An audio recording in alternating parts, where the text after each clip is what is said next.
Let's start with a story out of Montgomery County, or MoCo, where somebody appears to have taken the phrase, "kill it with fire," literally. A $1 million house in Dickerson, Maryland got burned to the ground after officials say the owner attempted to use smoke to get rid of snakes. Now, here's the worst part, because I know that sounded bad. Here's the worst part. They didn't find any snakes. No snakes. After all that, if they were there, they escaped. All of them just slithered away and lived to snake another day. Meanwhile, that sexy mansion reduced to ashes. Indiana Jones wouldn't have gone that far, and snakes are the only thing that man fears, not Nazis, not black magic, but snakes. Even he would have said, you know what, y'all doing too much. Borrow my whip, take my fedora, and see if all that works. Now, the homeowner did solve the snake problem, but now they got a home problem. Does that insurance cover this? I hope. I should have called an exterminator, but took matters and pyrotechnics into my own hands is in their policy. Now, I chose this next story because it's something everybody who works remotely needs to know. Now, I told you guys earlier about my favorite story of the day. This is my least favorite story of the day. This is my least favorite story maybe ever. Public service announcement: Zoom meetings are about to incorporate a feature called attendance status. It allows hosts to track whether participants join the meeting and whether anybody arrived late. Really, Zoom? Really, Zoom? Attendance status? You just telling on everybody? Who hurt you? Who hurt you? Because this ain't it. Snitches get digital stitches. This is the first time I've ever wanted to throw hands with an app. You know what?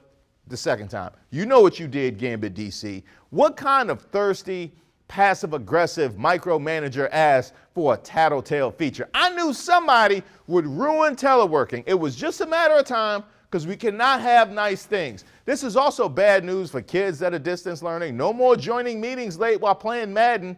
Teachers are the only winners here. And finally, we're going to church with this last story, because Lord knows I need it after that Zoom story.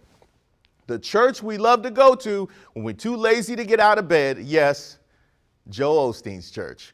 A plumber discovered about 500 envelopes full of cash and checks hidden in the wall behind a toilet at Lakewood Church. Now, this is years after $600,000 went missing from a safe there in 2014. That place is literally flush with cash. They got more money stashed behind the trap seal than a trap house. Now, I don't know what that toilet's flow rate is, but the cash flow rate ain't an issue. Yes, I know these plumbing terms because I'm a homeowner in DC and I'm cheap. Yes, but who steals that much money and leaves it in the building for 7 years? Either this person got locked up for something else, or they still work there and they were just waiting for the right time to cash out on that crapper. The $600,000 loss would have destroyed most churches. Lakewood had that in a safe. Their petty cash could buy a whole nother church. This must be why Joel and them didn't let the Hurricane Harvey victims inside back in 2017. He ain't letting the poors near his stash. Oh yeah, that's right. I didn't forget. The statute of limitations of the reward money for the statute of limitations for the reward for the stolen money is up, unfortunately, so the plumber isn't getting anything for finding it. But come on, Joel, you got to do the right thing and slide that plumber some bread. And no, I'm not talking about that Body of Christ communion bread. I'm talking about cold hard cash.